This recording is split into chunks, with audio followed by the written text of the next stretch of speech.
Медаль за спасение погибающих на водах Алан Гагичаев сегодня получает из рук заместителя начальника республиканского МЧС. Награду ему вручили за спасение мальчика. Это было в феврале. Ребенок провалился под лед. Не раздумывая, спасатель прыгнул в воду, вытащил ребенка. Он уже захлебывался, но, к счастью, мальчика успели спасти. В профессии Алан уже 8 лет. Говорит, ни разу не пожалел о сделанном выборе и подчеркивает, хоть бесстрашных людей и нет, в нужный момент спасатели должны забывать о страхе. Если уже такая ситуация, ты уже об этом не думаешь. Как-то это само происходит уже. Это твоя работа. Ты обязан ее делать. И так получается, что уже страх как-то уменьшается. Уже не боится уже человек и работает, свое дело делает.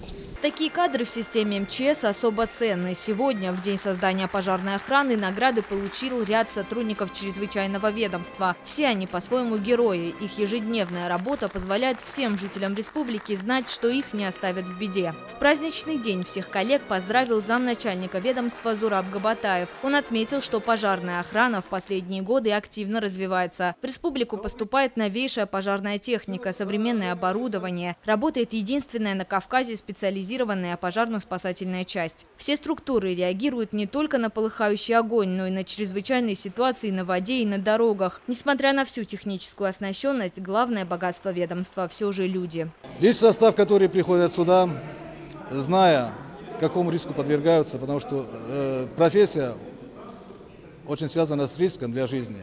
Но ребята, которые приходят сюда на эту службу, никогда не задумываются о своем личной безопасности, всегда бегут в пекло, чтобы оказать помощь и спасти людей. Основные наши задачи – это спасение, предупреждение, оказание помощи.